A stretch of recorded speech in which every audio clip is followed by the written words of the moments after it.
Buenas tardes, nos encontramos nuevamente en una actividad del Centro de Estudios de Historia Constitucional Argentina, doctor Sergio Díaz de Brito.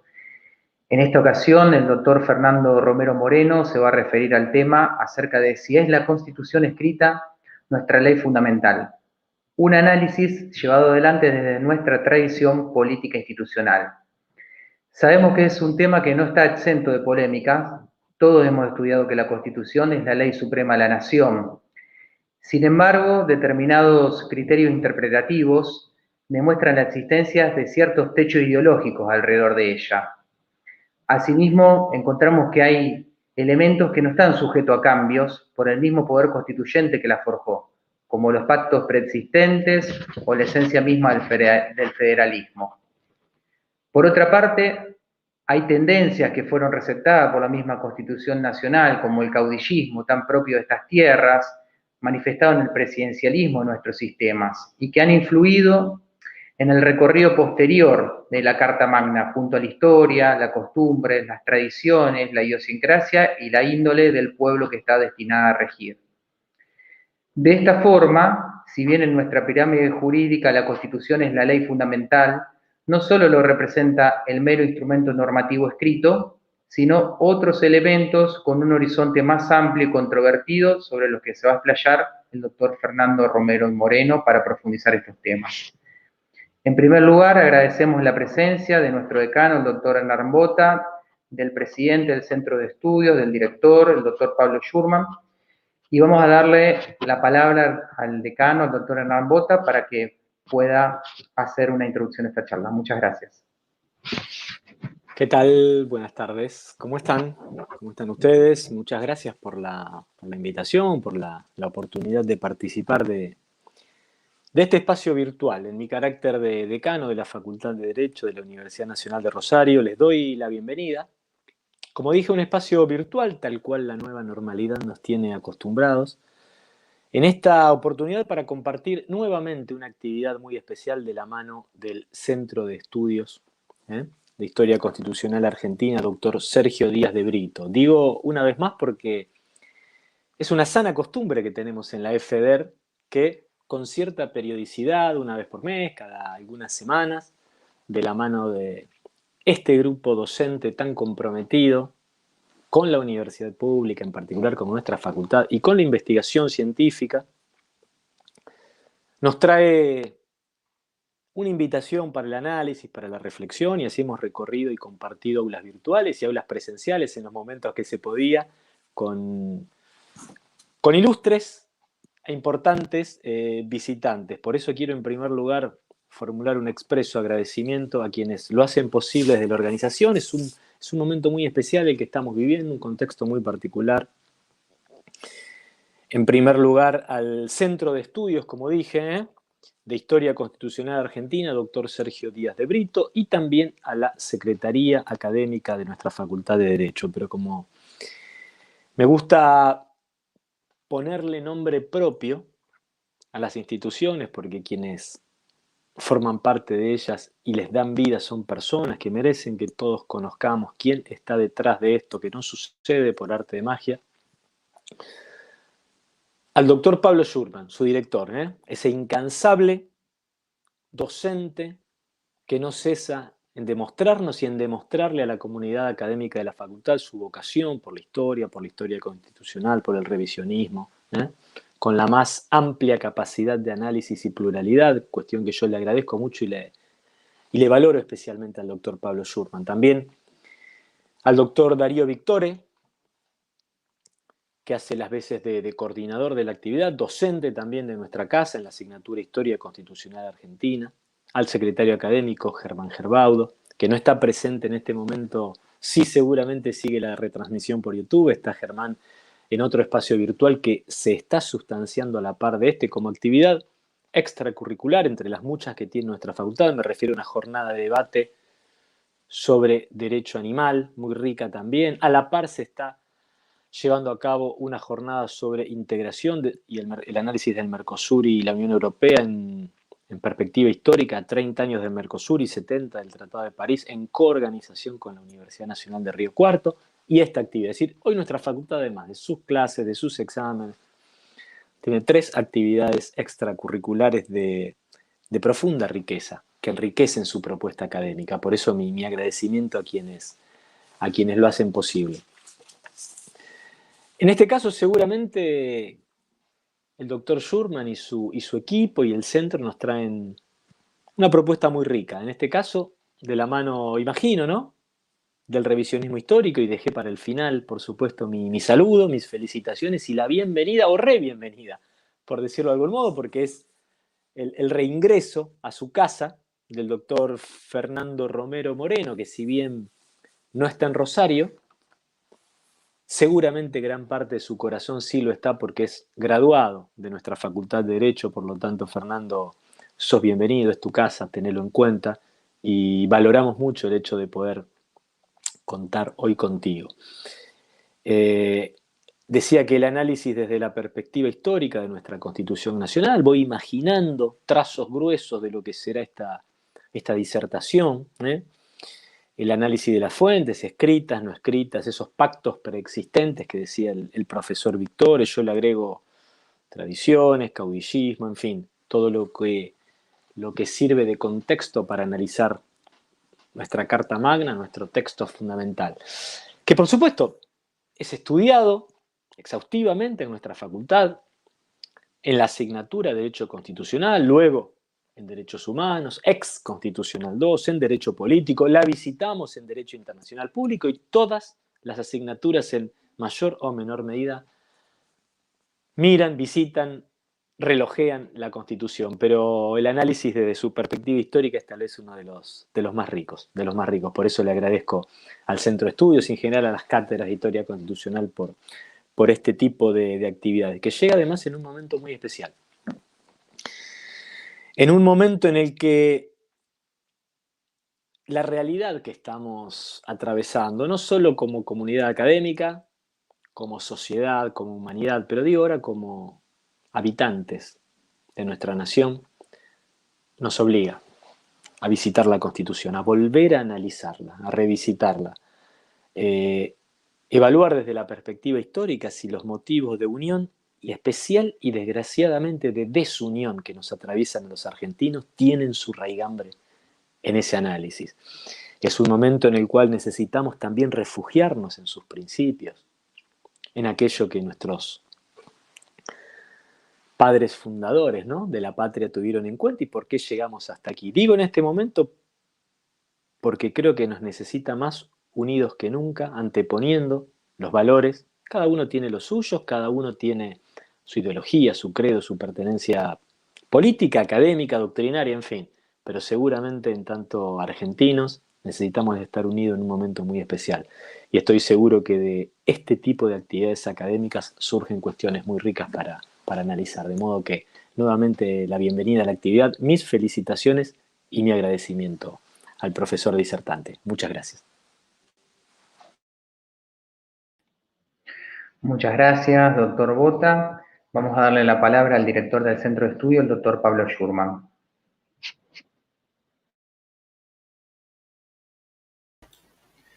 Bueno, buenas tardes. La verdad que siempre agradecido en primer lugar a las palabras tan cálidas dadas por el decano de la Facultad de Derecho de la UNR, el amigo Hernán Bota, no solo por su acompañamiento permanente de esta gestión, de las anteriores, a todas nuestras actividades. Tratamos, para nosotros, saben, es siempre un gusto, pero al mismo tiempo un esfuerzo.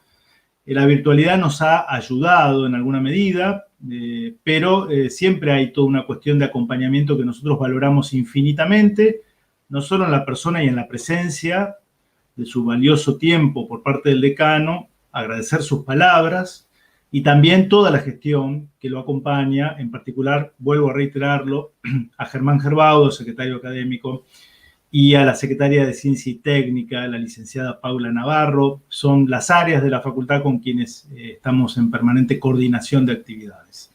Mi agradecimiento también al colega, al doctor Darío Víctore, por ponerse al hombro también la coordinación en los aspectos técnicos, Y bueno, por supuesto me sumo a las palabras de bienvenida del doctor Bota a nuestro visitante de hoy, nuestro invitado, el doctor Fernando Romero Moreno, a quien conozco desde hace muchos años, porque ambos siempre comulgamos en las ideas del llamado revisionismo histórico, esa corriente historiográfica que se ha preocupado por llevar un poquito más de luz, de armonía, de ecuanimidad, de justicia con personajes olvidados de la historia o con aspectos omitidos por una historia, llamémosle oficial, academicista, mitrista, si quieren en términos más coloquiales. Yo lo conozco muy bien a Fernando, sé de su obra, de su valía, de su inteligencia, de su, digamos, mirada crítica. Lo felicito también públicamente por su último libro, ¿no? La Nueva Derecha Argentina. Le auguro el mejor de los éxitos en venta y en difusión. Sabemos que también es una etapa difícil. La adquisición de un libro creo que vale mucho la pena poder acceder a la obra y al pensamiento de Fernando, ¿sí? Y de mi parte, bueno, ¿qué puedo agregar si lo va a decir él y lo va a decir mejor? Simplemente recordarles que el tema del constitucionalismo en Argentina es un tema que para nosotros es muy importante. Recuerdo, por ejemplo, la intervención del doctor Carlos Bukovac en una actividad de hace unos 2 años, el constitucionalismo empírico de Rosas, analizando la figura del Pacto Federal de 1831. En fin, no es un tema que no hayamos abordado con anterioridad, pero volvemos sobre ese tema seguramente ampliado y revisado y enriquecido a través de nuestro invitado de hoy, Fernando Romero Moreno. Así que de mi parte nada más, nuevamente mi agradecimiento a la presencia de todos ustedes y bueno, pasamos al plato fuerte que nos convoca, que es escucharlo a Fernando. Gracias.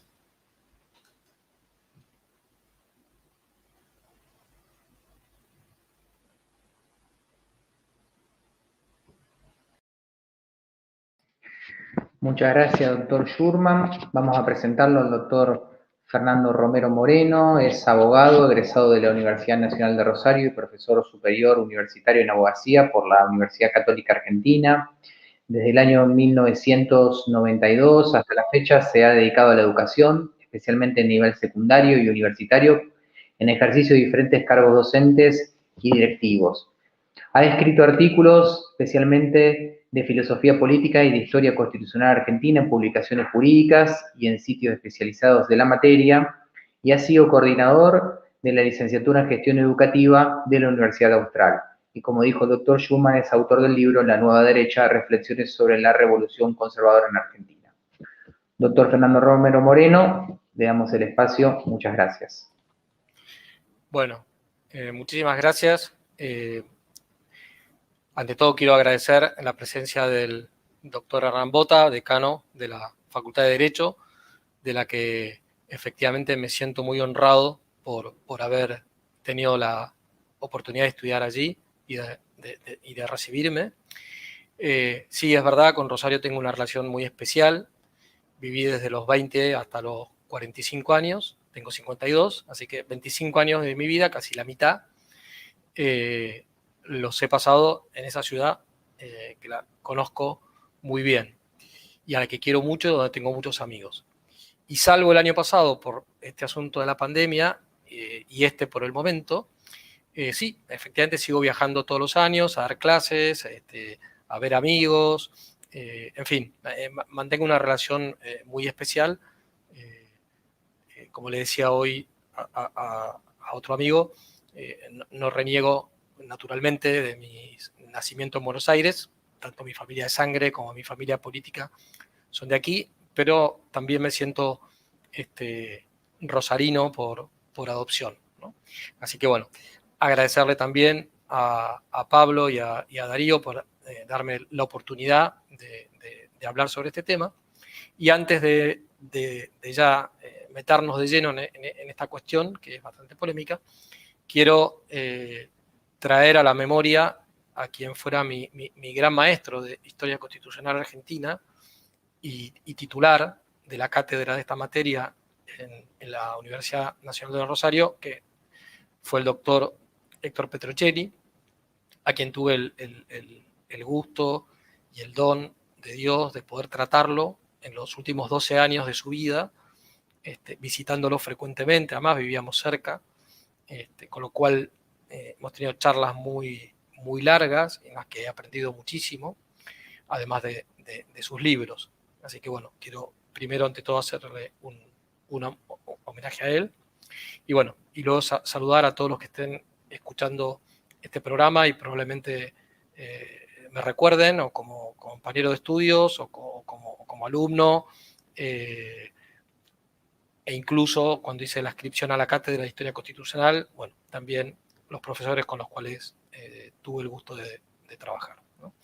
Un saludo especial a Marcelo Pastorino, con quien compartimos ideas y hemos compartido también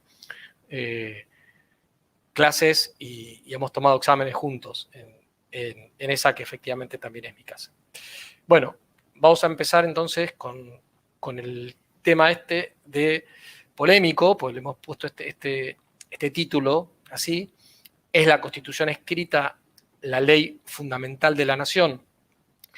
Que parece una pregunta obvia y de respuesta también obvia, ¿no? Es decir, uno cuando estudia historia del derecho, o cuando estudia historia constitucional, o cuando estudia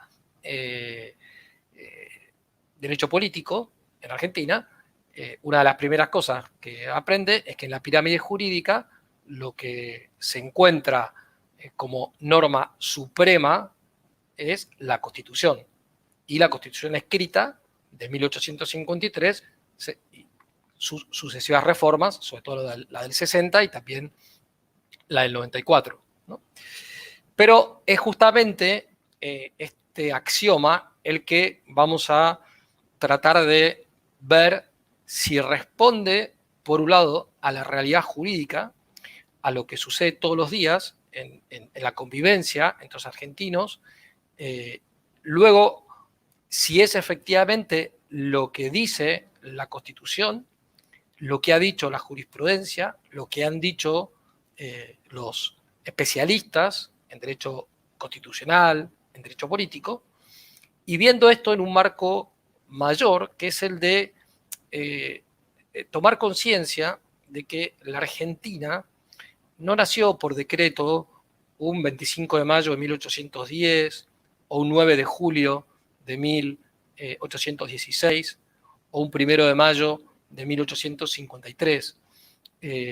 Nosotros formamos parte de una comunidad que si nos remontamos a la fundación de las primeras ciudades en la segunda mitad del siglo XVI, no tiene solución de continuidad. Es decir, en esas 20 generaciones aproximadamente que hay de familias argentinas de origen hispano-criollo, mestizo, indígena, afroamericano, europeo, luego con una fuerte presencia italiana y también de otras colectividades que luego por matrimonios y por amistades fue generando algunos cambios en esa comunidad, pero sin embargo es esa misma comunidad que se ha ido desarrollando a lo largo de 5 siglos y que esa es la historia argentina completa, y sin la cual, si no, no se entienden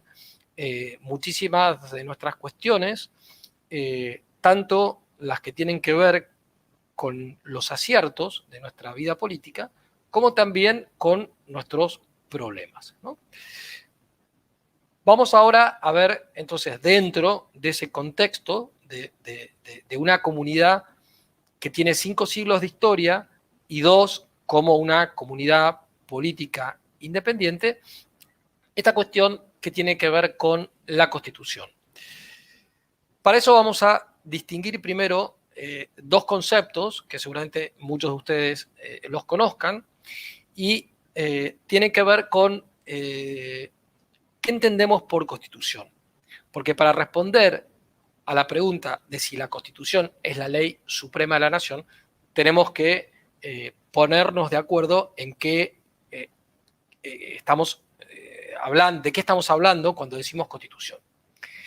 La concepción clásica, que no siempre es bien estudiada, es una concepción rica, que va más allá de una forma de gobierno o de un sistema que garantice ciertos derechos, sino que es algo más completo, un orden jurídico plenario, vigente, porque efectivamente se vive, se respeta, y si no se respeta, tiene sus sanciones, pero también normativo, porque no está hecho exclusivamente de usos y costumbres operativos, sino que también incluye una serie de normas que se consideran como fundamentales dentro de esa comunidad política.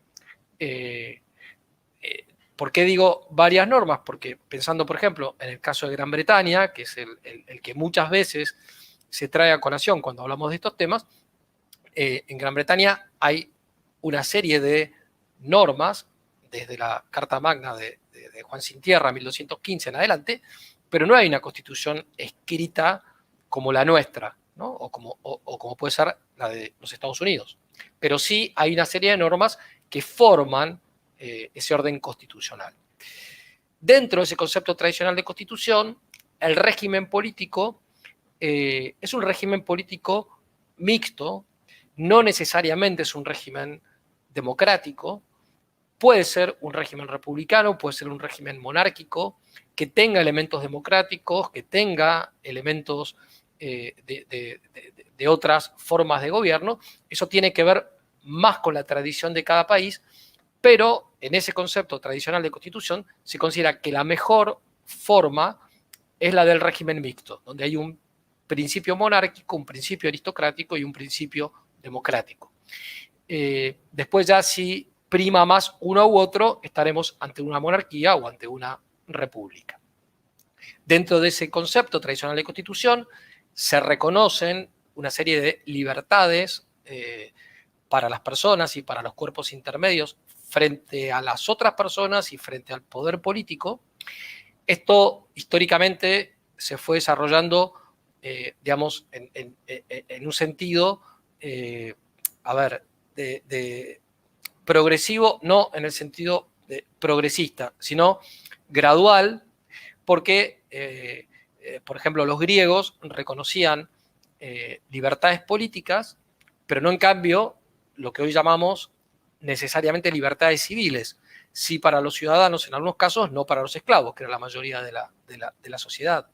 Pero a medida que se fue reflexionando en la justicia y en el derecho, y me refiero sobre todo a nuestra civilización, a la civilización occidental, en Grecia, en Roma, en los aportes de los pueblos germánicos, en lo que había aportado también el Israel bíblico y luego el cristianismo, se fue llegando a una noción más completa, donde se reconocen que hay libertades o derechos que le corresponden a la persona por el hecho de ser persona, ¿sí? Y lo mismo a las instituciones que las personas van formando de acuerdo a sus distintas tendencias, como puede ser la familia, como puede ser el gremio profesional, el municipio, etc. Dentro de ese orden, de esa constitución tradicional, también hay garantías para poder hacer efectivos esos derechos. Hay una limitación al poder político, pero no con una división, digamos, racionalista del poder, sino con un criterio que es el de unidad del poder político. Se considera que al poder político le corresponde ser la última garantía de unidad de la comunidad y por lo tanto debe tener la posibilidad no solamente de ejecutar leyes, sino también de dictarlas e incluso de ser el último tribunal de alzada en algunas cuestiones específicas. Pero esto no significa que ese poder que tiene ese carácter unitivo sea un poder absoluto. Primero porque está dividido en distintos órganos con diversificación de funciones similares. Si pensamos en el caso nuestro, de nuestra tradición jurídico-política hispano-indiana. Los gobernadores tenían funciones de gobierno, funciones de guerra, a veces algunas funciones judiciales. Las audiencias tenían funciones judiciales, pero también tenían funciones de gobierno. Los municipios tenían funciones en las 4 ramas de las que se hablaba en la tradición jurídica, jurídica hispana: guerra, gobierno, hacienda y justicia. En fin, y entonces esa diversificación de órganos y la descentralización política hacía que esos órganos se controlaran entre sí y no pudiera darse, al menos no en razón de este orden constitucional, un absolutismo, ¿sí? Y muchísimo menos un totalitarismo. Además, había un control recíproco y un equilibrio entre esos distintos órganos. ¿Cuál era más importante o no? Hay que ver la historia de cada lugar, ¿sí? Está claro, por ejemplo, que los virreyes eran la máxima autoridad cuando fueron creados los virreinatos. Ahora, respecto a las audiencias, en algunos lugares llegaron a tener más poder que algunos virreyes, o el mismo, ¿no? En fin, además había una serie de principios doctrinales de orden religioso, de orden natural y de orden positivo, que también limitaban al poder político. De modo que este concepto plenario de constitución, que además estaba pensada según las características propias de la comunidad a la que debía regir. Es decir, como decía el doctor Petrocelli, lo que es importante es que se haga una constitución para un pueblo con sus características determinadas y no que se trate de modificar el pueblo según la constitución que a uno le parece que es la mejor, ¿no? Lo decía criticando a Alberdi y a Sarmiento con esa idea de producir una especie de mutación de ingeniería social o constructivista, podemos decir, de la población argentina, a la que se consideraba que no era apta para las instituciones del constitucionalismo moderno, ¿no? En vez de decir, bueno, ¿cuál será la mejor constitución para este pueblo tal como es, ¿no? Con sus virtudes y con sus defectos? Pero en todo caso, este concepto tradicional implica que hay una constitución formal, escrita o no, por tanto, como dijimos, un régimen de gobierno, unas libertades, unas garantías, pero no se reduce exclusivamente a esa constitución formal. Referentes intelectuales que han tenido que ver con este concepto tradicional de constitución, por nombrar algunos nada más, Aristóteles, Cicerón, San Isidoro de Sevilla, muy importante en nuestra tradición jurídico-política, Santo Tomás de Aquino, la escolástica española, Edmund Burke, que fue el primer gran crítico de la Revolución Francesa y sobre todo de la visión constitucional,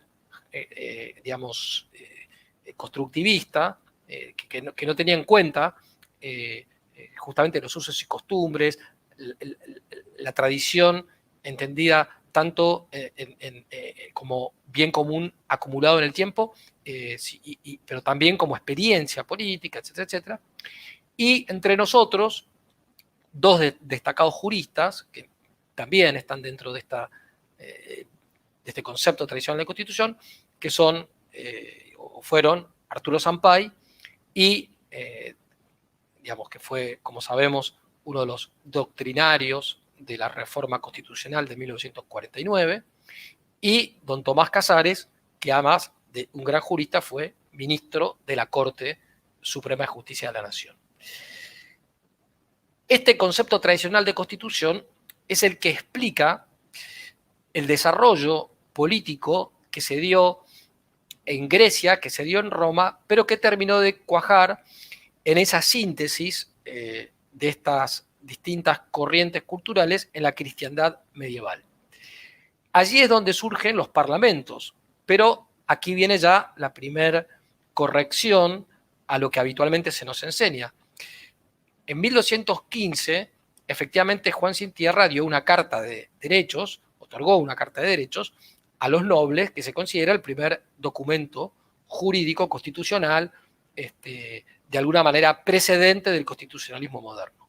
Bueno, en realidad el primer parlamento se reunió en 1188, es decir, en el siglo anterior, durante el reinado de Alfonso IX, en las Cortes de León, del Reino de León. Y esto, que en algunos textos de historia constitucional o de derecho constitucional está dicho, sin embargo, no es tan conocido. Hace no mucho tiempo fue reconocido formalmente por Naciones Unidas y hay un monumento justamente a las Cortes de León. Pero las Cortes, que era similar al Parlamento en Inglaterra, a los Estados Generales en Francia, a la Dieta en Alemania, a diferencia de los parlamentos modernos, no eran órganos del poder político, sino que eran órganos que representaban a lo que hoy llamamos la sociedad civil, en aquel momento estamental, por tanto, a la nobleza, al clero y a los ciudadanos de los burgos, a los burgueses, comerciantes, médicos, etcétera, ante el poder político. De modo tal que la sociedad civil, a través de este órgano de representación, le ponía límites al poder político, sobre todo en dos cuestiones que se hicieron características a lo largo de toda la Edad Media hasta que se empiezan a transformar estas monarquías en absolutistas, que fueron los impuestos y las guerras. Es decir, los reyes no podían cobrar nuevos impuestos o declarar una guerra si no tenían el apoyo de las cortes o del parlamento, de la dieta, etc., ¿no?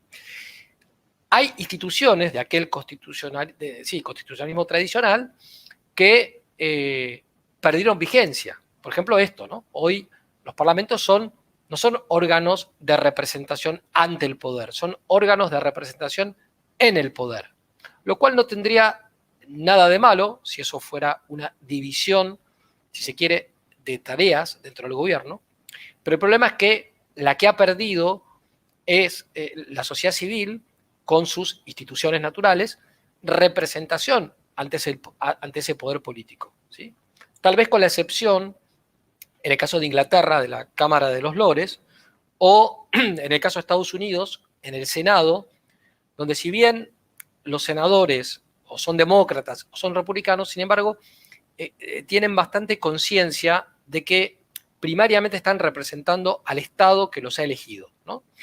Pero salvo esas excepciones, que además son parciales, en general lo que hoy tenemos es un poder político dividido en tres órganos, pero que no deja de ser eso, un poder político, y no hay ninguna institución que represente propiamente a lo que llamamos sociedad civil.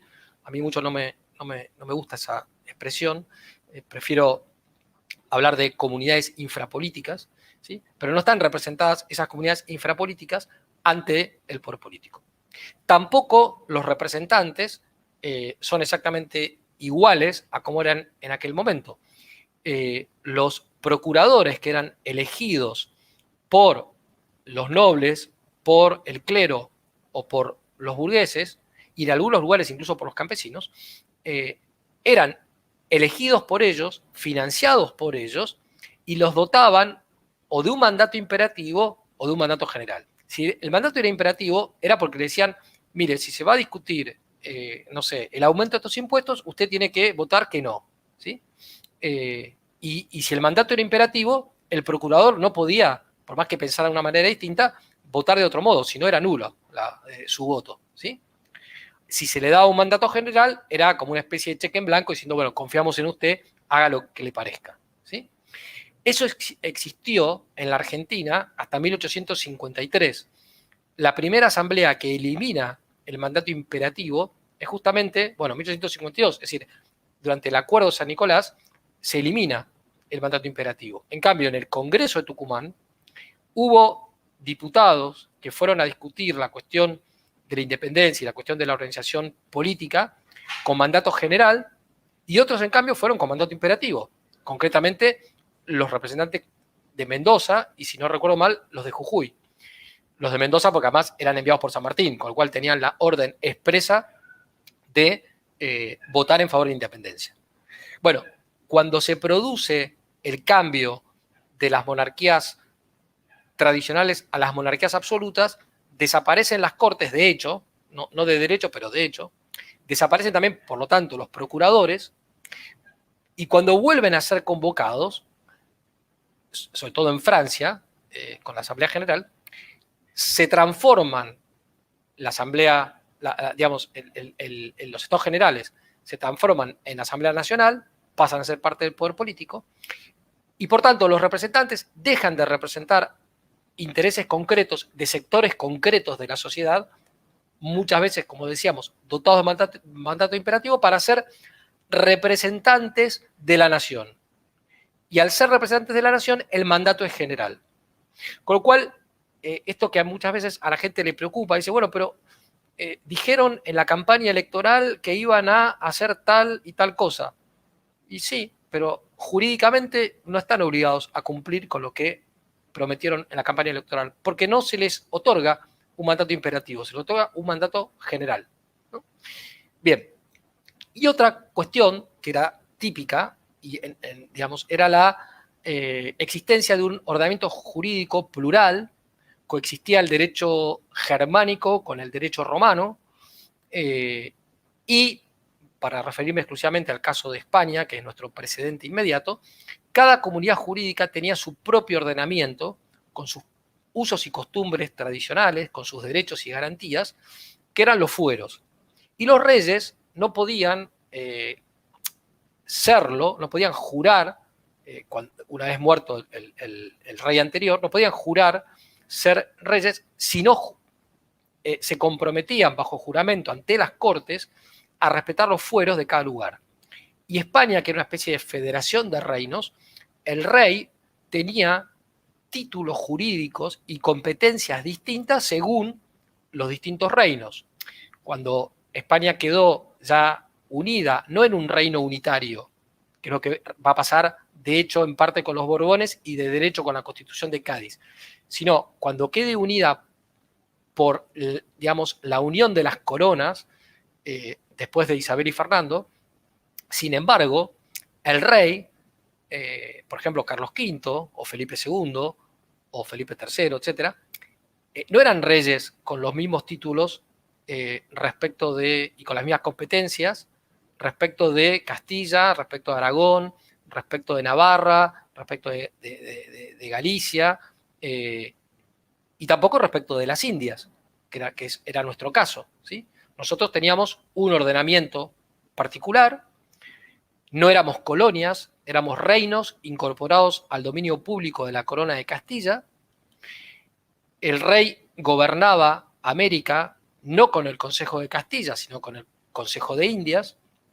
La legislación que se aplicaba era las leyes de Indias, en segundo lugar, el derecho indígena y los usos y costumbres locales, y solo supletoriamente el derecho castellano, aunque en realidad en todo lo que es materia civil y comercial, las partidas de Alfonso el Sabio fueron las que se aplicaron, sobre todo para la solución de muchísimas cuestiones que se dieron entre españoles o criollos, o sea, descendientes de españoles nacidos en América. Algunas instituciones indígenas se mantuvieron, ¿sí? Como el cacicazgo en muchos lugares, o algunas que eran típicamente españolas, como los cabildos, sin embargo, fueron exclusivamente formadas por indígenas, como pasó en los 30 pueblos guaraníes que estaban en lo que hoy es el norte de Argentina, Paraguay, sur de Brasil y Uruguay. Ahí había 30 pueblos donde los cabildos estaban formados por indios, ¿no? Bien, estas instituciones del constitucionalismo tradicional desaparecen con el concepto moderno de constitución, y sobre todo en el caso de las constituciones influenciadas por la Revolución Francesa, porque la Constitución va a ser la ley suprema, sea codificada o no, escrita o no, aunque mayoritariamente va a ser así, va a ser codificada, que organiza un orden político democrático, es decir, ya se abandona la idea del régimen mixto, aunque este puede ser republicano o monárquico, ¿no? Monárquico constitucional, republicano constitucional, pero siempre tiene que tener como base el concepto de democracia, y no de democracia como la elección de los, digamos, de quienes van a ejercer cargos de gobierno, sino en un sentido muchísimo más amplio. En el caso de Rousseau, es el de los representantes del pueblo, que son representantes de la voluntad general, y cualquier cosa que decidan, en tanto y en cuanto haya unanimidad, o como van a decir después los discípulos de Rousseau, mayoría, la mera existencia de esa mayoría numérica va a legitimar cualquier cosa que decidan. Cosa que hubiera sido impensable en las monarquías medievales o en las repúblicas medievales, porque también hubo repúblicas, ¿no? Sobre todo en el norte de Italia, o en la democracia tradicional suiza. En el caso del mundo anglosajón, esto fue parcialmente distinto porque, si bien también partían de la idea de que el pueblo era soberano, gobernaba a través de sus representantes, pero la influencia de Locke en este pensamiento hizo que esa voluntad estuviera limitada por los derechos individuales. Es decir, ni el Parlamento ni el rey de la monarquía constitucional inglesa podía violar el derecho a la vida, el derecho a la propiedad, el derecho a la libertad. Eran un iusnaturalismo como el de los tiempos medievales, pero con la diferencia que el iusnaturalismo medieval era solidarista o comunitarista, es decir, el bien común tenía primacía sobre el bien individual, sin desconocer el bien individual, ¿no? Y en cambio, en el caso de Locke, era un iusnaturalismo individualista. Esto va a influir mucho, no solamente en Inglaterra, sino también en Estados Unidos. Hay una división mecánica y racionalista del poder, sobre todo en Francia, ¿sí? En Estados Unidos también, pero con algunas diferencias. Estados Unidos fue más respetuoso de su tradición jurídica y política anterior. Eso tal vez explique en parte su mayor estabilidad, pero no me puedo detener en ese punto. Y es propio de este concepto moderno de constitución que haya una serie de derechos y garantías que se reconocen según criterios que pueden ser individualistas, consensualistas o positivistas, ¿no? Depende un poco de cómo sean las concepciones dominantes en ese momento. Desaparece la noción del derecho natural clásico que había regido en la cristiandad durante más de 1000 años. Y por lo tanto, esta constitución se identifica prácticamente con la constitución formal codificada, digo, salvo el caso de Inglaterra, que en tanto y en cuanto tenga, como la nuestra, una parte orgánica donde están, una parte dogmática donde están los principios, declaraciones, derechos y garantías, y una parte orgánica donde está la función de cada uno de los poderes, si eso es aprobado por un poder constituyente originario, cumpliendo con las reglas formales que para tal caso se prevean, esa constitución tiene legitimidad y se la considera justa y es la que hay que aplicar, ¿no? Entonces, ¿quiénes influyen en este concepto moderno de constitución? Bueno, Locke, Montesquieu, Rousseau, Hamilton, Madison, Jay, o sea, los autores del Federalista, Lord Acton y otros que ahora no voy a nombrar. ¿Qué es lo que sucedió en la Argentina? Bueno, la Argentina tuvo 300 años de una tradición jurídica hispánica muy rica, en principios, en instituciones, en usos y costumbres. Luego tuvo una guerra entre federales y unitarios muy fuerte, a propósito, en gran parte, de mantener o no mantener lo principal de esa tradición jurídica, hasta que se llegó a una especie de pacto, si se quiere, que en realidad no terminó con la guerra civil, pero que se prolongó hasta 1880, pero que tenía esa influencia sincretista de la generación del 37, esa influencia en parte historicista, pero también en parte individualista del pensamiento de Alberdi, la influencia de la Constitución norteamericana, de la Constitución de California, de la Constitución de Chile, y algunos precedentes de nuestra tradición jurídica hispano-indiana. Entonces, estrictamente es una constitución formal, codificada, democrática, social, en tanto y en cuanto reconoce no solamente derechos individuales, sino sociales, a partir de la reforma del año 57, pero que tiene como 3 techos ideológicos, o 3, diríamos, marcos axiológicos desde los cuales podemos interpretar esa constitución. Como dice el doctor Sagüez, un modo de poder interpretar la Constitución es según un liberalismo conservador, que era el pensamiento de Alberdi, por lo menos el Alberdi de las bases, pero al ser incorporado también algunos aspectos de la tradición hispano-indiana, hay la posibilidad de hacer una interpretación social cristiana, y a partir de la Constitución del 49, pero luego reducida a ese mínimo que es el artículo 14 bis, ampliada luego ya bajo otra concepción que no es la de 1949, en 1994, podríamos decir que tenemos también una posible interpretación socialdemócrata, ¿no? No es lo mismo interpretar que manipular.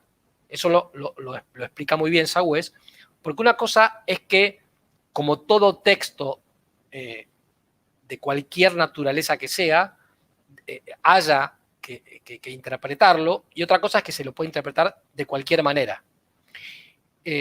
No le podemos hacer decir a la Constitución argentina que está en contra de la propiedad privada cuando está expresamente garantizado en el artículo 14 el derecho a la propiedad privada. Sí, en cambio, podemos decir que a la luz del artículo 14 bis y de las reformas del año 94, más las interpretaciones jurisprudenciales de la Corte, la propiedad privada no solo tiene una función individual, como pasaba en la Constitución del 53, sino que también tiene una función social, ¿sí? Esa es una interpretación legítima, ¿sí? Negar la Constitución, la propiedad privada, sería alterar la Constitución. Y oponerse a que la Constitución diga que, al menos implícitamente, que la propiedad privada tiene una función social, se puede hacer, pero ya obviamente diciendo que uno no está de acuerdo con el texto de la Constitución. Entonces, efectivamente, los liberales más individualistas critican esto, ¿sí? No por eso dicen que no hay que cumplir con la Constitución, pero eventualmente, si hubiera una reforma, ellos la reformarían en un sentido individualista, ¿no? Bien, entonces, si seguimos la clasificación famosa de García Pelayo, podemos decir que es una Constitución que tiene elementos propios del tipo racional normativo de Constitución o racionalista, algo del histórico tradicional y algo del sociológico, ¿sí? Y puede influir más uno que otro, depende de qué sea lo que estemos analizando, pero también depende desde el marco hermenéutico del cual partimos, ¿no? Bien, entonces, si esta es la realidad histórica de nuestra Constitución, pareciera que la respuesta a la pregunta que nos hicimos al principio es que efectivamente la Constitución escrita es la ley fundamental de la nación. El artículo 30 dice: la Constitución puede reformarse en toda o en cualquiera de sus partes. Esto quiere decir que si se la puede reformar en su totalidad es porque tiene el valor que se le da en cuanto a ley suprema, pero si no hay nada por arriba, si se dice que se puede reformar todo es porque no hay nada por arriba que de alguna manera será subordinante de la Constitución escrita. Pero más claro es el artículo 31, que dice: esta Constitución, las leyes de la nación que en su consecuencia se dicten y los tratados con las potencias extranjeras son ley suprema de la nación.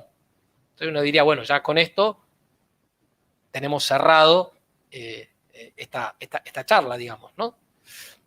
El artículo 35, inciso 22, con la reforma del 94, dice además que los tratados y concordatos tienen jerarquía superior a las leyes, esa es innovación de la Constitución 94, aunque no derogan artículo alguno de la primera parte, si es la parte dogmática, y deben entenderse como complementarios de los derechos y garantías por ella reconocidos.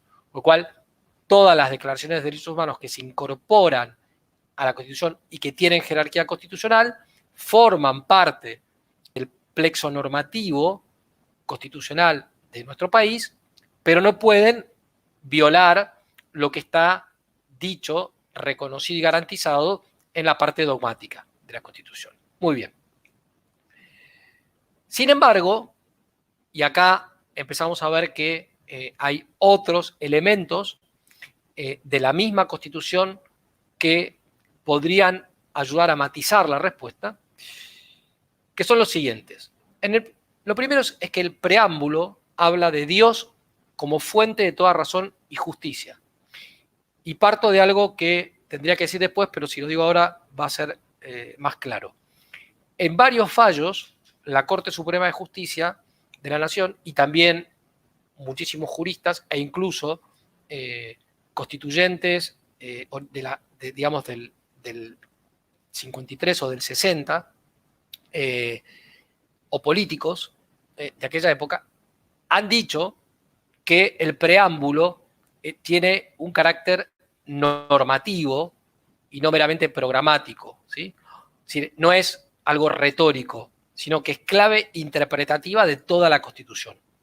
Entonces, si se habla de Dios como fuente de toda razón y justicia, si en el artículo 2 se sostiene, o sea, el Estado argentino sostiene el culto católico, y como dijo el Seguí, que fue uno de los constituyentes del 53, del sector más liberal, y que se oponía a la fórmula de el Estado adopta y sostiene, sin embargo dijo, sostenimiento no es el mero sostenimiento económico, porque si no, estaríamos, si no supusiera que el Estado reconoce que la religión católica es la verdadera, estaríamos obligando a que el Estado sostenga una quimera, o sea, algo que, o sea, imposible de existir, o que si existe es un monstruo, ¿no? Entonces, y Gorostiaga, que también está ahí en la foto, es el otro que llevó la voz cantante de la fórmula minimalista del artículo 2, también decía que el sostenimiento no era un mero sostenimiento económico, sino que estaba reconociendo que era la religión mayoritaria del país, a pesar de lo cual él consideraba que no hacía falta ponerlo de que el culto, que el Estado adopta el culto, como sí estaba en el proyecto Alberdi y como sí pidieron los convencionales que pasaron a llamarse montoneros, ahí estaba Facundo de Subiría, estaba Leiva, el padre Centeno, bueno, y varios más que pelearon bastante este artículo, que fue uno de los más discutidos. La realidad, la exégesis constitucional, salvo en algunos de mentalidad muy laicista, lo que dicen es que esta fórmula consagra una especie de confesionalidad implícita. No es un mero sostenimiento económico, es también una unión moral entre la Iglesia y el Estado. Por eso, en el Código Civil se reconoce, incluso en la última reforma, a la Iglesia Católica como persona jurídica de derecho público. En cambio, el resto de los cultos, que antes eran simples asociaciones, ahora son personas jurídicas, pero de derecho privado. E incluso Vélez Sarsfield, que fue el más grande jurista de la segunda mitad del siglo XIX en la Argentina, hablaba directamente de religión del Estado, la religión católica, ¿no? Ahora, es cierto que no dice explícitamente la Constitución, aunque sí se puede interpretar implícitamente, pero ahí entramos ya en una cuestión de hermenéutica, que el orden jurídico positivo deba respetar la ley natural tal como la entiende la Iglesia Católica, o incluso el llamado derecho divino positivo o revelado. Vamos a ver que se puede hacer esta interpretación, pero con las aclaraciones que tendremos que hacer después. Si Dios es fuente de toda razón y justicia, hay una justicia que está por encima de la que está, de alguna manera, expresada en todos los artículos de la Constitución. Si hay además un reconocimiento de la religión católica como verdadera, se puede entender que cuando la Constitución habla de moral pública, y no solamente de derechos de terceros o de orden público como el límite de ciertas acciones privadas de los hombres, se está refiriendo a la moral cristiana, más concretamente a la moral católica, porque no es el Dios de los deístas, el del preámbulo, es el Dios de la religión sostenida por el Estado, es decir, el Dios uniterino de la religión católica. Esto no implica un menoscabo de la legítima libertad religiosa entendida como inmunidad de coacción para los cultos, como se les llamaba en aquella época, disidentes, ¿sí? Por eso Vidar Campos decía... Fernando, sí. Estás en la filmina 1.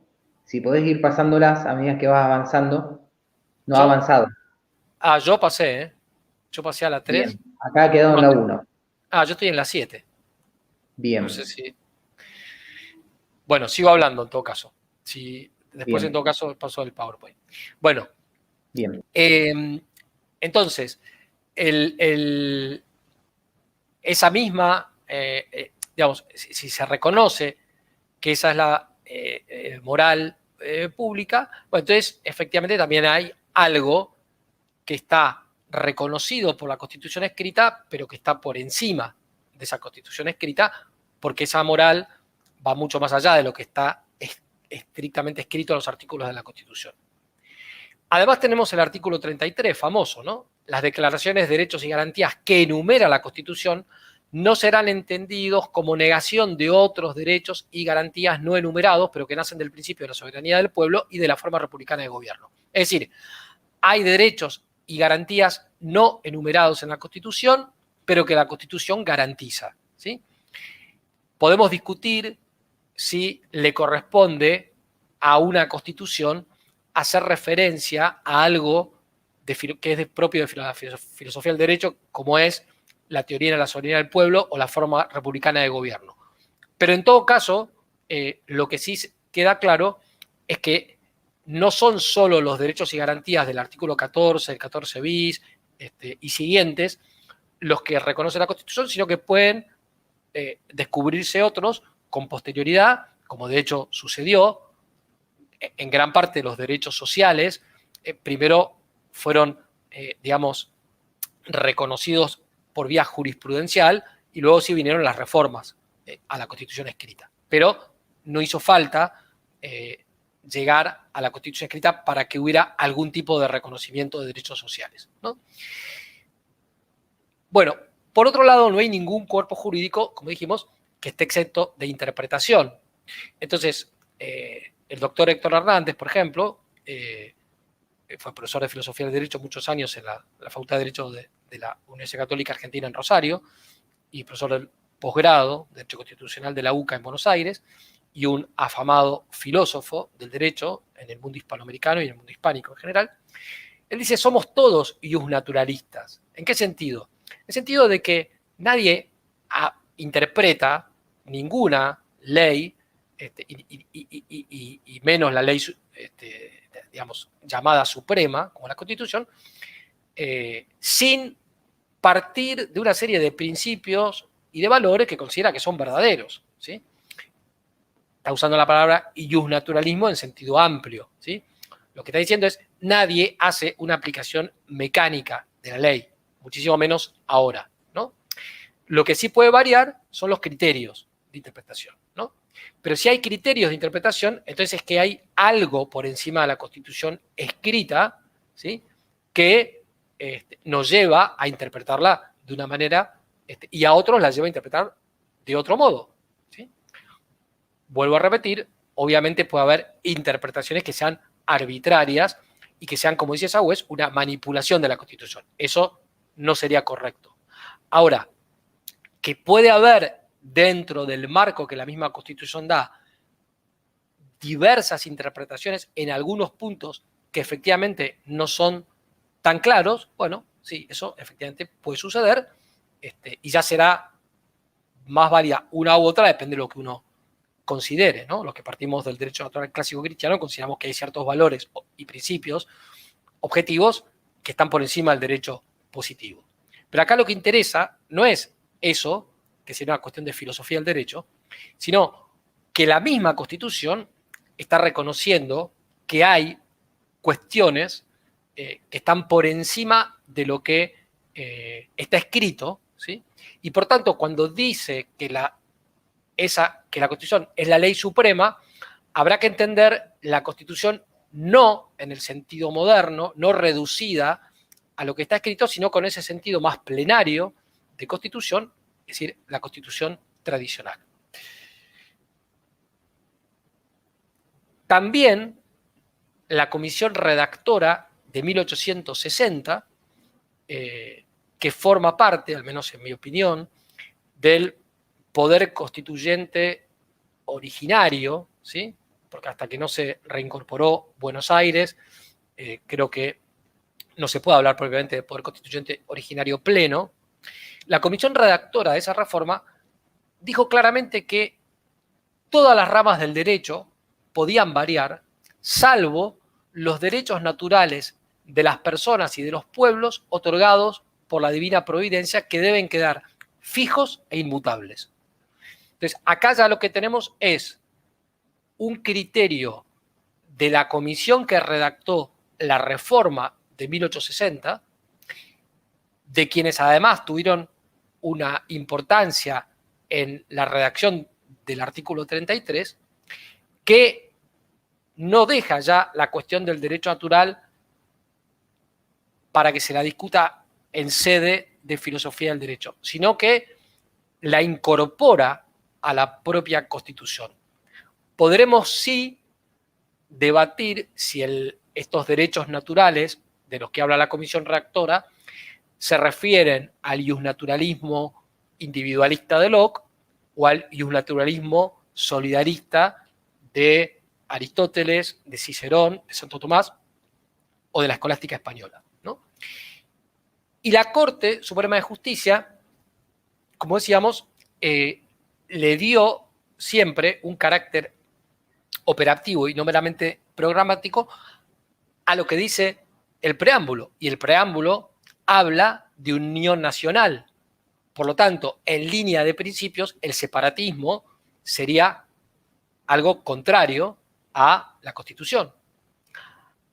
Habla de justicia, no aclara cómo se interpreta la justicia, pero si Dios es fuente de toda razón y justicia, si se habla de la divina providencia y no del gran arquitecto del universo, si se habla de sostenimiento del culto católico y se lo reconoce como verdadero, no es arbitrario entender que justicia, según nuestro preámbulo, es la justicia tal como se la entiende en el derecho natural clásico cristiano.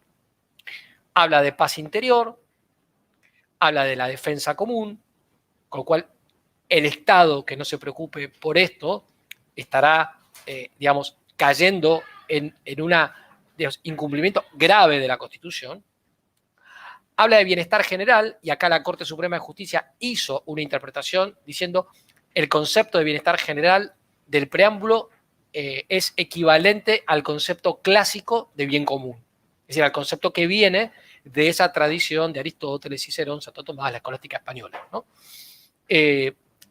Habla de libertad, bueno, son las libertades que están reconocidas en la Constitución, pero fíjense una cosa importante, que es la que dice el artículo 19. El artículo 19 dice: las acciones privadas de los hombres que de ninguna manera afecten la moral o el orden público o los derechos de terceros están exentas de la autoridad de magistrados y sujetas al juicio de Dios. Esto quiere decir que el artículo 19, primero, distingue, pero no separa la moral y el derecho.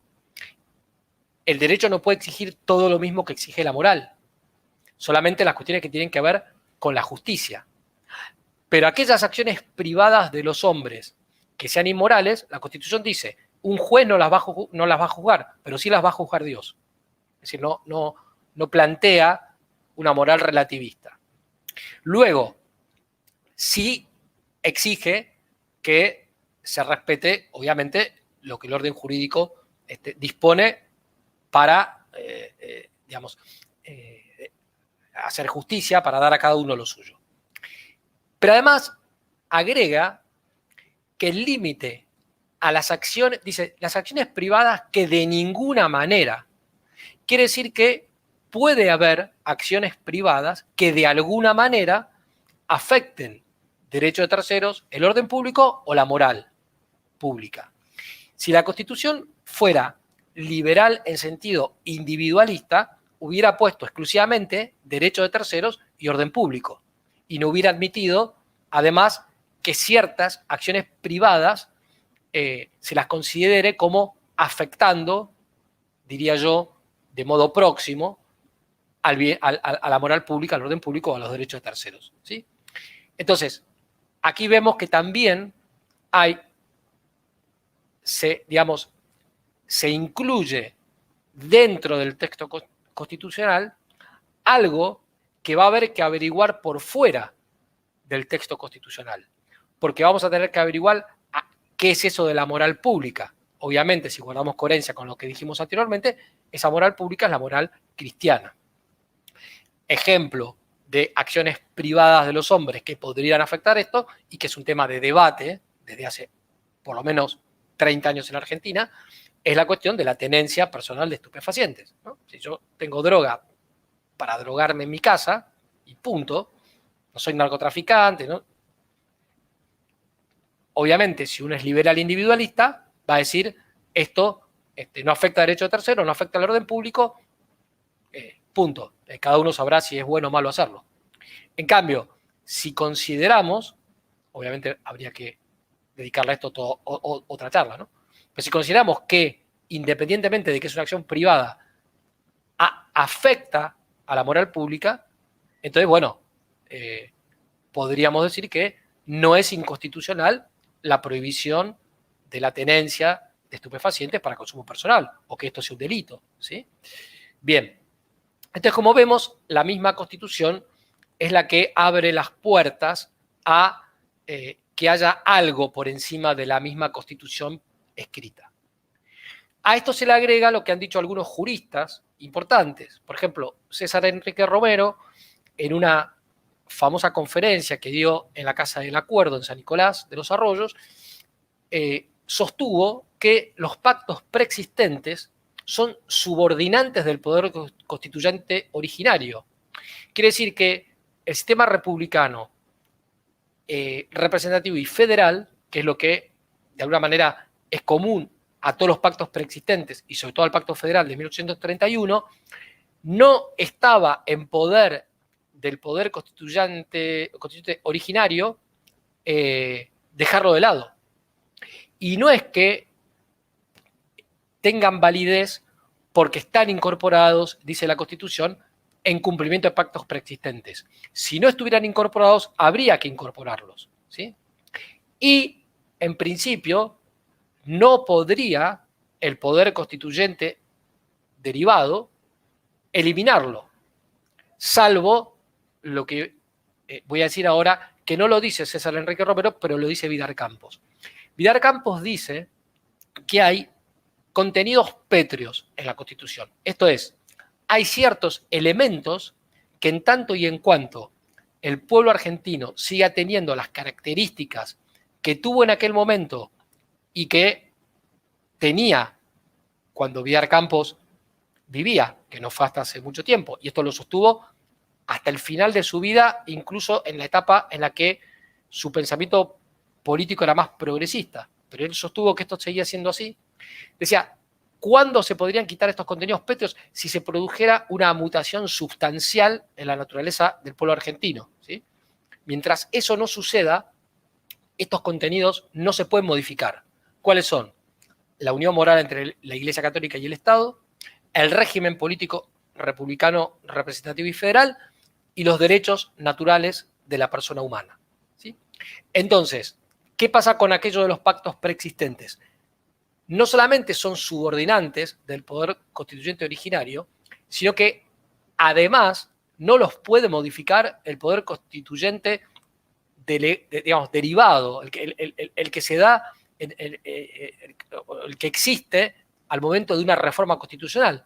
Es decir, a menos que hubiera un cambio sustancial en nuestro estilo de vida, en nuestras costumbres, en nuestros hábitos, en nuestra composición étnica, en nuestra tradición religiosa, etcétera, etcétera, no puede el poder constituyente que tiene a su cargo la reforma parcial de la Constitución eliminar el régimen republicano, representativo y federal. Curiosamente, y no estoy hablando ahora de un jurista, sino de un político, Hipólito Yrigoyen hizo un análisis similar, no exactamente igual, similar a esto cuando se opuso a la ley de divorcio. Porque les dijo a los legisladores que no estaba dentro de su competencia, en cuanto a legisladores, modificar algo que eventualmente le correspondería al poder constituyente. Y lo dice además de un modo en el que tampoco queda claro si ese poder constituyente derivado puede modificar algo que, dice Yrigoyen, viene de nuestra más honda tradición y que es la familia de la tradición cristiana, ¿no? Además de esto, hay Sagüés y Clario Olmedo lo dicen respecto de un tema, podría haberlo en otros, desuetudo contra constituciones, es decir, cuestiones que se han ido, digamos, incorporando, que van contra la letra de la Constitución, pero que lo que han hecho es derogar esa letra. Concretamente, se referían a ambos juristas a la cuestión del juicio por jurados. O sea, para ellos, el mandato constitucional del juicio por jurado ya no rige, por más que esté escrito, porque, evidentemente, por la tradición política, por las costumbres propias del pueblo argentino, etc., no necesariamente es un mandato constitucional. Se ha incorporado en algunas reformas procesales, como ya lo sabemos, pero lo que están diciendo es se pueden originar costumbres contrarias a la Constitución que en un momento determinado, con una serie de circunstancias y de requisitos, podría llegar a considerarse que esa costumbre, aunque vaya en contra de lo que dice la Constitución escrita, sin embargo, forme parte de la Constitución real, de la Constitución material, que es parte de lo que decíamos del concepto tradicional de Constitución. Y el doctor Héctor Hernández decía lo mismo respecto de la Declaración de la Independencia. Dice que la Declaración de la Independencia también es subordinante del poder constituyente originario, porque si queremos una constitución para un Estado independiente, primero tenemos que tener ese Estado independiente. Entonces, no puede la Convención Constituyente eliminar la independencia de la nación. De hecho, en la reforma constitucional del 94, lo único que se ha admitido es que se puedan, digamos, delegar a órganos supranacionales algunos atributos de la soberanía política, pero no la totalidad de la soberanía política. Y siempre y cuando haya unanimidad respecto de este tema. Con lo cual está bastante como cerrada la posibilidad, ¿no?, de delegar aspectos estrictos de la Constitución. ¿Cómo se podría eliminar esto? O sea, si llegara un momento en el que la Argentina creyera, vamos a suponer algo que a Pablo sé que le va a gustar, y a varios, imaginemos que se pueda rearmar una comunidad de naciones hispánicas, ¿no?, bajo algún tipo de forma política. Bueno, habría que convocar a un congreso como el de 1816, que declare nula la Declaración de la Independencia, de modo tal que podamos, entonces sí, eventualmente, delegar o resignar nuestra soberanía política y nuestra independencia en aras de una unión que nos parezca mejor para el bien común de los pueblos hispánicos. Pero no le compete al poder constituyente esto. es previo, ¿sí? Muy bien. Entonces, además de esto que veníamos diciendo recién, nosotros tenemos 300 años de tradición jurídica hispánica cuyas instituciones fueron paulatinamente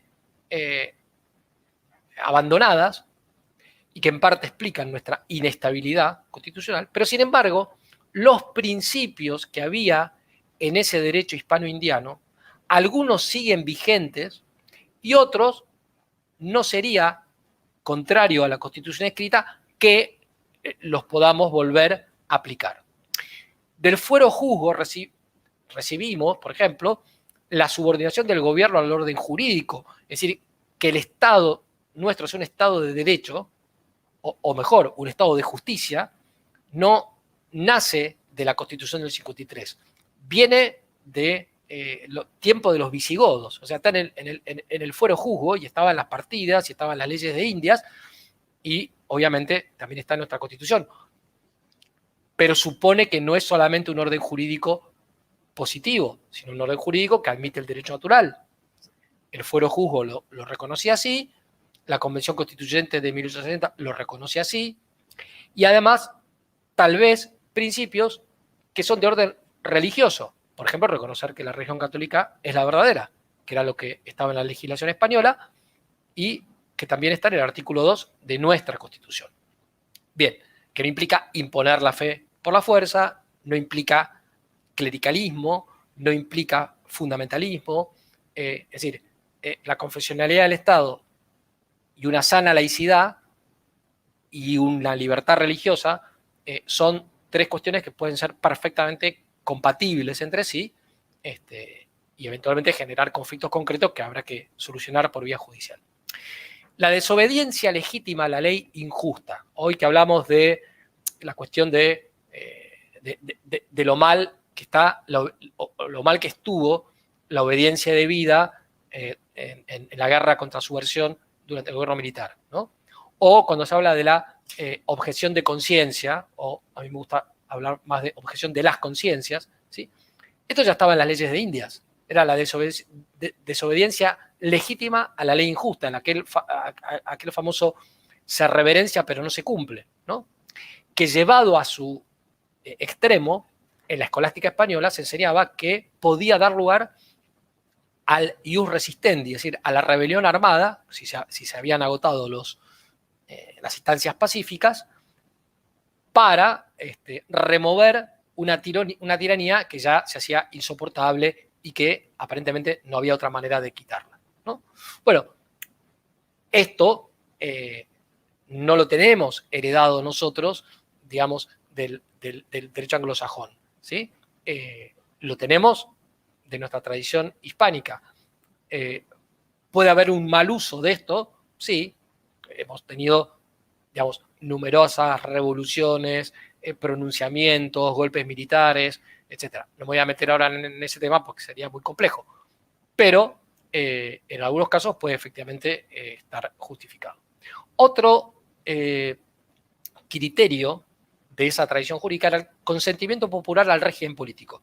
Es decir, en la tradición que viene ya desde la época de San Isidro de Sevilla, el pueblo debe consentir al régimen político, no necesariamente a este monarca o a este presidente. En el caso del presidente sí, porque se los elige, pero en el caso de un monarca no, pero sí el régimen político, ¿sí? Esto es lo que llama el pactismo medieval, que no es el pactismo implícito de Suárez, muchísimo menos el de Rousseau, sino un pacto explícito. Este es el argumento jurídico de nuestra independencia. ¿Qué había entre los reinos americanos incorporados al dominio público de la corona de Castilla y el rey que lo era de muchísimos otros reinos, además de rey de las Indias? Había un pacto, pero un pacto explícito, un pacto de incorporación de las Indias con esa naturaleza jurídica y un pacto de vasallaje sinalagmático. Había derechos y obligaciones de ambas partes. De lo que dice el Manifiesto a las Naciones del Congreso de Tucumán de 1817, es que los reyes violaron sistemáticamente ese pacto antes de 1808, pero sobre todo de modo grave a partir de 1808, y sin embargo, nosotros intentamos de distintas maneras, digamos, mantener la unión con la corona, nombrando nuestras propias autoridades para no depender del Consejo de Regencia y menos aún de Napoleón, pero lamentablemente, ante la actitud necia de Fernando VII en 1815 y la declaración de guerra, etcétera, etcétera, no nos quedó otra que independizarnos. Podemos o no estar de acuerdo con esta argumentación. Lo que estoy diciendo, a lo que voy, es que en nuestra tradición política, esa cuestión de que hay un pacto entre el pueblo y el régimen político tiene un asidero no en la filosofía del derecho, sino en el derecho concreto. Y esto podría aplicarse dentro de nuestro régimen republicano. El reconocimiento de libertades concretas de personas, familias y corporaciones estaba en el derecho foral, ¿sí? Hoy lo tenemos en la Constitución escrita, pero como vimos, hay derechos no reconocidos. Y el sistema foral nos puede enseñar mucho a salir de un peligro que es el de considerar los derechos de manera abstracta, sin tener en cuenta las circunstancias de tiempo y de lugar, ¿no? Evidentemente, hay cosas que siempre están mal, ¿sí? O sea, matar a un inocente siempre va a estar mal, de modo que el derecho a la vida de un inocente siempre hay que respetarlo. Otras cosas, en cambio, tienen su validez, pero con limitaciones de tiempo, de lugar, de costumbres. Bueno, el sistema de fueros, esto lo decía, por ejemplo, Murray Rothbard, o sea, un anarcocapitalista, individualista, pero decía que uno de los grandes aportes de la tradición hispánica al reconocimiento del derecho natural y de derechos individuales era el régimen de los fueros, ¿sí? Bueno, se entiende mucho más nuestra crisis institucional cuando vemos cuál era nuestra tradición jurídica y lo que dejamos de lado que cuando no la conocemos.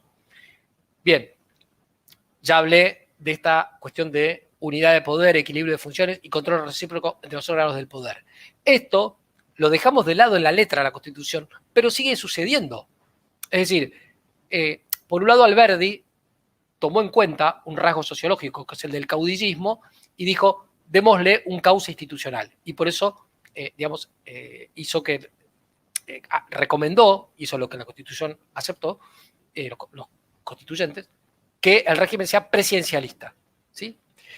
Pero de hecho, el presidencialismo lleva no solo a que el presidente sea el jefe de Estado, el jefe de gobierno, el que tiene a su cargo la administración pública, el comandante en jefe de las Fuerzas Armadas, sino que de hecho el llamado poder ejecutivo no es un poder ejecutivo de cosas que decide el poder legislativo. Del poder ejecutivo salen los proyectos de leyes más importantes que después aprueba el Parlamento, pero si el Parlamento tiene mayoría del partido que ganó las elecciones, no suele ser tan complicado que eso sea aprobado. Con los DNU, de hecho, el gobierno, el Poder Ejecutivo, gobierna. Y cuando hablamos de gobierno, como decía Jauretche, el profesor de Derecho Constitucional piensa, frente al espejo, dice, y su mujer le pregunta, ¿quién gobierna en Argentina? ¿No? Entonces Jauretche diría hoy y Alberto Fernández. Pero después se pone saco, corbata, va a la clase de Derecho Constitucional y dice, el gobierno de la Argentina está dividido en 3 órganos, judicial, ejecutivo, y cuéntate una teoría, pero que no tiene nada que ver con la realidad. ¿Esto significa que ese presidencialismo no deba tener límites? No. Por eso el problema, por lo menos esto es lo que yo sostengo, no es ni el caudillismo como rasgo sociológico, ni el presidencialismo como modalidad dentro del régimen republicano, sino que no se reconozca que ese poder político tiene límites por arriba, no solamente en la Constitución escrita, sino en la ley natural, en la Constitución tradicional e incluso en la religión, sino que debería tener controles por debajo si hubiera una representación corporativa ante el poder político, como existía en las Cortes, en los Estados Generales, y entre nosotros en los cabildos abiertos o en las juntas que a veces se hacían de representantes de las ciudades para ciertas cuestiones, generalmente de impuestos, ¿no? Muy bien. También viene de esa tradición la descentralización político-administrativa de carácter municipal. O sea que nuestro federalismo, que es más centralizado, el de la Constitución, no estaría mal, aprovechando que se ha restaurado la autonomía municipal en el año 94, sacarle el mayor provecho posible en función de nuestra tradición histórica, porque los cabildos tuvieron mucha importancia en nuestra historia, y volver a un sistema donde realmente los municipios sean aquellos lugares donde la democracia se vive de manera más real y práctica, porque los vecinos se conocen, porque los municipios no deberían ser de más de 100.000 habitantes, ¿sí? Y por tanto, y donde la mayoría de las funciones de gobierno, sobre todo las de carácter subsidiario, como por ejemplo la salud pública, la educación, el cuidado del medio ambiente, etcétera, deberían estar a cargo sobre todo de los municipios, que los vecinos pueden controlar muy bien. En cambio, ya a un gobernador o un presidente de la nación, uno lo que conoce es una imagen, ¿sí? En algún caso uno podrá conocer a algún político, pero en general no los conocemos directamente.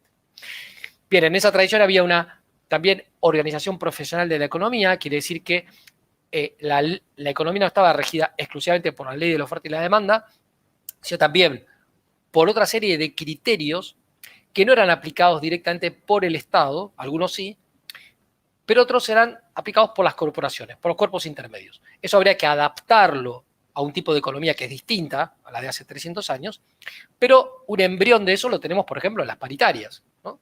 O en las convenciones colectivas de trabajo, ¿sí? Y no, salvo liberales muy individualistas, nadie niega hoy que son necesarias las convenciones colectivas de trabajo, además están reconocidas en el artículo 14 bis, y en todo caso lo que se puede discutir es si conviene que sean tan generales o que sean más por zona geográfica o por empresa, eso ya es más opinable. El debido proceso y las garantías también las teníamos en ese derecho hispano-indiano. Decía don Antonio Aparici y Guijarro, un jurista y político español muy importante de la segunda mitad del siglo XIX, refiriéndose al derecho español, el mismo que se aplicaba acá, porque para esto era lo mismo, decía: un hombre no puede ser privado de su libertad ni allanada su casa sino en los casos y formalidades fijadas en la ley, ni procesado y sentenciado sino por tribunal que corresponde en virtud de leyes anteriores al delito y en la forma prescripta, ni desposeído de su propiedad sino por causa de necesidad pública y previa indemnización. Debe serle, además, administrada gratuitamente justicia si es pobre, por amor de Dios, según reza una ley de partida, y según de varias se desprende, no se le debe impedir que se reúna o se asocie con otros hombres para fines que la moral cristiana y el bien público no reprueben. Ustedes me dirán, bueno, es lo que está en el artículo 14, en el artículo 14 bis, en el artículo 17, en el 18, sí, pero estaba en toda la legislación española precedente, ¿sí? Y Sor Joaquín Becú, cuando estudia las leyes de Indias, en su historia del derecho indiano, dice: en la legislación vigente en el Río de la Plata existían garantías directamente vinculadas con los derechos particulares. Así, por ejemplo, no debían cumplirse las cartas reales para desapoderar a alguno de sus bienes sin haber sido antes oído y vencido. Lo mismo ocurría si se trataba de encomiendas de indios. La legislación reconocía la garantía del juicio previo y una real cédula de febrero del año 1775, insistió en que los tribunales se arreglen a las leyes en la formación de procesos criminales y no se cometan atentados de prender y sentenciar a ningún vasallo sin formar autos ni oírle. Comenta, como una anécdota, dice: cuando esta fue presentada al Cabildo de Buenos Aires, su alcalde de primer voto dijo que era muy útil a los vasallos que se repitiera esto, para ponerlos a cubierto de tropelías y opresiones. ¿Por quién? Por parte del poder político. En igual sentido, sostenía Sor Joaquín Becú, el dominio legítimo quedaba amparado y la misma ley exigía que en caso de expropiación por causa de utilidad pública se diera al dueño otra cosa en cambio o se le comprara por lo que valiera, ¿no? Entonces, cuando nos dicen que no había un orden constitucional antes de 1853, no es verdad. Estaba vigente la legislación española y además lo que había sido dejado de lado y que produjo la anarquía del año 20 fue reconstituido por las constituciones provinciales, por los pactos entre las provincias, por el Pacto Federal de 1831, por la institución encargado de las relaciones exteriores que mantuvo de alguna manera la unidad entre las Provincias Unidas y a la cual las provincias le fueron delegando otras funciones que prácticamente, como dicen Tauan Suate y Martiré, y también decía don Julio Irasusta, si uno las compara, son esas facultades que le fueron delegando al gobernador de Buenos Aires las provincias, son las que hoy constituyen, digamos, las competencias y funciones propias del poder llamado ejecutivo y del poder legislativo. Muy bien.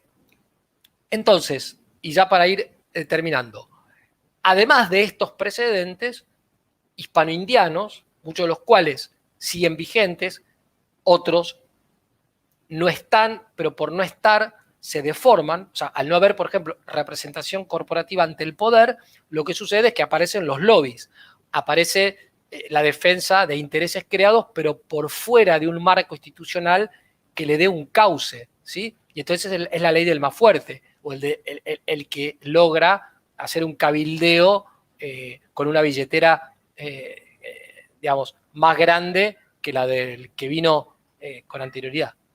Pero también hay principios que surgen del derecho posterior a la independencia, o por de pronto ese criterio que está por encima de la Constitución escrita, como decía el doctor Hernández, que es la soberanía y la independencia nacional. Eso forma parte de nuestro orden constitucional. En Estados Unidos incluso también durante un tiempo se consideraba que la declaración de la independencia era parte del orden constitucional. Después se dejó de decir, pero lo traigo a colación como para que se vea que también hay precedentes de esto en el orden constitucional anglosajón. Como les dije, los fundamentos jurídicos concretos de la independencia también ayudan a entender bajo qué condiciones y circunstancias podría ser justa una separación, ¿sí? Porque en principio el separatismo de suyo es contrario al bien común. Puede haber motivos cuando ya se agotaron todas las instancias pacíficas, pero tienen que ser concretos para que se justifique una independencia. Están explicados en el Manifiesto de las Naciones y no tienen nada que ver ni con el principio de las nacionalidades, ni con el llamado principio de autodeterminación de los pueblos, que son dos principios que son causa de problemas serios en muchísimos países. Y atento, hay que tenerlo muy en cuenta, porque si esto lo reconocemos como un principio jurídico supraconstitucional y lo unimos al concepto de unión nacional del preámbulo, podemos lograr que no se interprete lo que se agregó en la Constitución de 1994 acerca de la preexistencia étnica de los pueblos aborígenes como un, digamos, primer paso hacia el separatismo. Y lo digo en relación a lo que estamos viviendo chilenos y argentinos en la Patagonia con estos supuestos mapuches con sede en Bristol, ¿no? Entonces, tenemos que conocer nuestro derecho, y es más, tenemos que conocer los pactos que realmente hicieron los araucanos con el rey de España y luego con los gobiernos argentinos para deslegitimar eso que hoy es un peligro que parece chiquito, pero puede ser enorme en el mediano plazo, ¿no? Bueno, como dije recién, los pactos preexistentes y el pacto federal consagran régimen republicano federal, y el presidencialismo surge de ese caudillismo sociológico, de la tradición monárquica, de la institución encargada de las relaciones exteriores y de esa delegación de poderes que las provincias hicieron al gobernador de Buenos Aires. No tiene por qué ser un presidencialismo autocrático, un presidencialismo absolutista, muchísimo menos totalitario, ni siquiera de una democracia totalitaria, porque el totalitarismo, sea de un monarca, de un Führer o de un presidente elegido democráticamente, no deja de ser totalitarismo, ¿sí? O sea, el poder sin límites, no importa si tiene apoyo popular o no, es injusto siempre. ¿Cómo quedaría entonces la pirámide jurídica acorde con esto que hemos venido diciendo? y teniendo en cuenta, por un lado, que sería lo más justo, pero que también tiene fundamento en nuestra historia constitucional e incluso en algunas cláusulas, como hemos visto, de la misma Constitución. Lo que quedaría como, digamos, fundamental en primer grado sería el derecho divino positivo en lo que tiene de reconocimiento de la Iglesia Católica como la depositaria de la verdad en materia religiosa. Eso explica el artículo 2 del sostenimiento del culto católico, apostólico y romano, que solamente, según Vidal Campos, se podría modificar en el caso de que hubiera un cambio muy grande en la Argentina. Es verdad que la mayoría del pueblo argentino no es practicante, hay un 85% de católicos, pero de ese porcentaje solamente menos de un 10% practica, pero tampoco podemos decir que sea un pueblo mayoritariamente anticatólico. Entonces, muchas digamos, manifestaciones de cristianofobia que hay podrían ser declaradas inconstitucionales, por lo que dice el artículo 2. Debajo del derecho divino positivo vendría el derecho natural primario, es decir, aquellos principios que son evidentes por sí mismos. Por ejemplo, no se puede matar a un inocente, ¿sí? Esto parece de perogrullo, ¿no? Pero lamentablemente hemos aprobado el aborto. Pero hace falta demostrarlo, porque es un principio evidente. La propiedad privada, en cambio, no es un principio evidente. Lo que es de derecho natural primario es que los bienes están hechos para la satisfacción de las necesidades fundamentales de todos los hombres, el destino universal de los bienes. La propiedad privada es de derecho natural secundario, porque hay motivos de utilidad y motivos antropológicos que ameritan considerar la propiedad privada como un derecho, pero que no puede hacer caer el derecho natural primario. Por eso es que tiene una función social, porque si hay un destino universal de todos los bienes, la propiedad privada no puede ser considerada un derecho absoluto. En cuarto lugar, vendría esta constitución tradicional, es decir, los principios del derecho hispano-indiano que están de hecho vigentes o podrían estarlo sin colisionar con la letra de la Constitución escrita, o las normas del derecho nacional posterior a 1810, y sobre todo aquellas que son subordinantes de la Constitución codificada de 1853, como dijeron Romero, Vidal Campos, Hernández, etc. Luego vendría así la Constitución escrita de 1853-60 y las reformas posteriores, y por debajo las leyes, Código Civil, Comercial, Código Civil y Comercial, Código Penal, etcétera, las constituciones provinciales y otras normas de carácter general, y por fin las de carácter individual, que son las sentencias y los contratos, ¿sí? Entonces, ¿cuál sería la respuesta a ¿es la Constitución escrita la ley fundamental? No, la Constitución escrita no es la ley fundamental. La ley fundamental de la nación es, en el orden positivo, la Constitución tradicional, que es subordinante de la Constitución escrita y que a su vez debe respetar la ley natural y la ley divino-positiva. Esto permitiría hacer una interpretación más acorde con las características propias del pueblo argentino, con el bien común, e ir encontrando soluciones a muchísimos problemas, por ejemplo, el de la representación política, que si nos quedamos exclusivamente con la letra de lo que dice la Constitución, no lo podemos solucionar. Y muchísimo menos cuando la interpretación que se hace es teniendo en cuenta la jurisprudencia norteamericana o teniendo en cuenta lo que dicen ciertos juristas que están de moda, por ejemplo, Zaffaroni, ¿sí? Pero el garantismo es una interpretación acerca de las garantías, pero no es la única. Y yo considero más que es errónea, sobre todo el garantismo abolicionista de Zaffaroni, ¿no? Pero también el garantismo de ciertos procesalistas. No, en cambio, las garantías hay que cuidarlas y hay que hacer que se respeten, ¿no? Entonces, bueno, todo esto que he explicado y que me he extendido, tal vez un poco más de lo que debía, lamento que no se haya podido compartir PowerPoint completo, pero pueden profundizar leyendo, hay cosas en internet, del doctor Héctor Hernández, de César Enrique Romero, de Vidar Campos, de Sagüez, es decir, de todos estos autores que yo fui mencionando, porque no es que esto me lo haya sacado yo de la galera, simplemente lo he profundizado, lo he estudiado y le he tratado de dar una sistematización para que pueda ser entendido no tanto desde el punto de vista de la historia constitucional, sino del derecho constitucional y que pueda ser operativo, ¿sí? Bueno, hasta aquí llega mi presentación. Perfecto. Fernando, bueno, muy agradecido. Unas brevísimas reflexiones de mi parte. Primero, estaba atento cuando dijiste si esto le gustaría a Pablo Jurman, lo de la comunidad hispánica de naciones.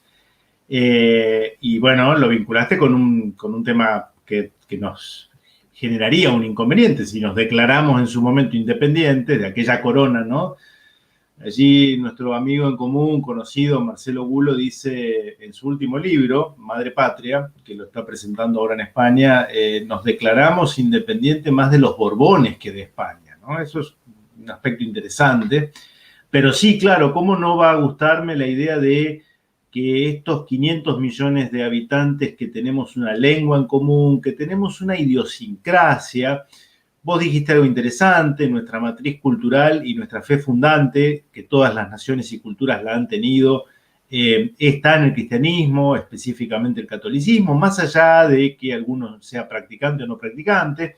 En fin, hay un acervo cultural que otras naciones lo aprovechan hasta el día de hoy. Ahí tenemos el Commonwealth de la Comunidad Británica de Naciones, ¿no? Exactamente. Que acaso no me van a venir a discutir que no le da rédito diplomático a Inglaterra con el voto de islas y archipiélagos que ni siquiera conocemos, ¿no? Exactamente.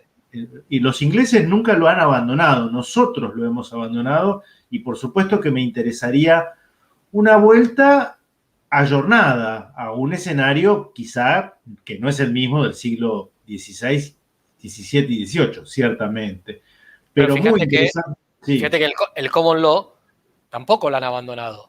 Y de hecho, la famosa pelea entre federalistas y antifederalistas después de sancionar la Constitución de 1787 en Estados Unidos era entre quienes decían que no había que hacer una declaración de derechos porque ya estaban en el Common Law y que cualquier declaración iba a ser un peligro de que el Estado, si declaraba cuáles eran los derechos, después iba a poder decir, entonces hay otros que no son derechos. Y los que decían, no, mejor que haya, bueno, entonces finalmente triunfaron estos, vinieron las 10 primeras enmiendas, ¿no? Pero realmente no necesitaban porque estaban en el Common Law. Bueno, nosotros lo teníamos en el derecho foral. Hay que recuperar no la letra del derecho foral, pero sí el espíritu, ¿sí? O sea, existe el derecho a la economía o el derecho a la salud pública. Es una discusión abstracta. Hay que ver en concreto, ante cada disposición, cómo hacemos jugar lo que tiene que ver con la salud pública y con la economía en ese caso concreto. Hay que aprender a volver a lo que nos enseñaron los romanos. O sea, el derecho es el derecho concreto, no algo abstracto. Pero bueno.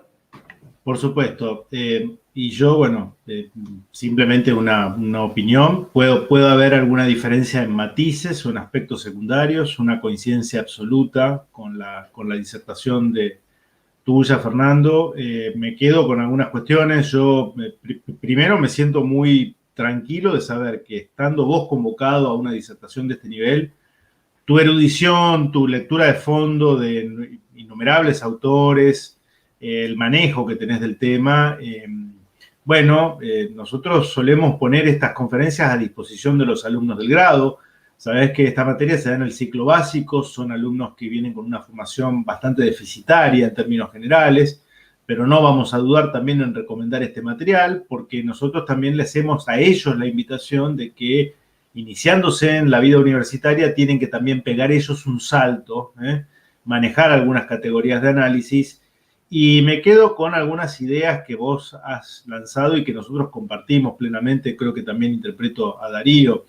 Había vida constitucional antes de 1853, o sea, la hubo, y ni siquiera porque estaba un pacto federal de 1871. Sabés que yo rescato ese instrumento jurídico en la época de Juan Manuel de Rosas y de nuestro brigadier López. No, esto es una tradición de siglos, es una tradición de siglos. Esto nos invita a no quedarnos con este cuentito entendible quizá en salita de 2, salita de 3 de nivel inicial, de que la patria nace como quien festeja un cumpleaños, aquel 25 de mayo, pero claramente insuficiente para una explicación y una comprensión acabada. Como también podríamos decir, hubo educación antes de Domingo Faustino Sarmiento, o sea, la gente sabía leer y escribir antes de que viniera el gran sanjuanino reformador de la educación. Y acá lo que queda en evidencia es que lo que quizá a algunos no les guste sea el sesgo y el hincapié ideológico de lo que precedía a Sarmiento o al constitucionalismo de cuño liberal y iluminista. Eso es entendible, pero eso no autoriza a ningunear siglos de una tradición que, como vos bien lo expusiste a lo largo de toda tu intervención, todavía está vigente en cosas que ni siquiera reconocemos. Yo debo hacer un mea culpa. Ese manifiesto del Congreso de Tucumán a las Naciones, creo sinceramente que es algo que está como olvidado. Nos olvidamos de que ese Congreso que declara la independencia, en algún momento alguien habrá dicho, tenemos que justificar jurídicamente lo que estamos haciendo, ¿no? ¿Sabes cómo es la historia? Ese manifiesto, uno de los que lo pide es San Martín. San Martín dice, declaremos la independencia y justifiquémosla, porque si no, nos declaramos vasallos del rey al que estamos combatiendo y es lógico que nos consideren rebeldes. Exacto. Claro. Y después, entonces, cuando vos lo lees, ese manifiesto, tiene dos partes. La parte histórica es pura leyenda negra. Es, digamos, descartable, pero propio de la época. Pero la parte jurídica es muy interesante, porque es, como decir, no nos quedó otra que independizarnos del rey. Que la misma interpretación que hizo Rosas después, en el 36, que hacía Tomás Maldonado Chorena, hizo el padre Castañeda. Yo le puse a lo que vos decías de Marcelo otro título. Independencia del rey, pero no de la hispanidad.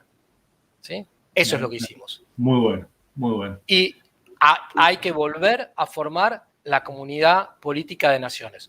Marcelo Pastorino, felicitaciones, gracias Marcelo, un gran abrazo y espero que nos podamos ver. Un saludo a Marcelo. Bien, Fernando, yo de mi parte agradecerte infinitamente tu predisposición desde el primer momento. El tema elegido, sinceramente, no lo habíamos abordado en los últimos años en el Centro de Estudios y esto, por supuesto, va a quedar subido al canal de YouTube de manera tal que es un material para nosotros invalorable, lo vamos a atesorar y lo vamos a difundir como corresponde. De mi parte, Fernando, muchísimas gracias. Y Darío, te cedo a vos las últimas palabras. También me agradezco. O en otra actividad para seguir compartiendo conocimientos tan profundos.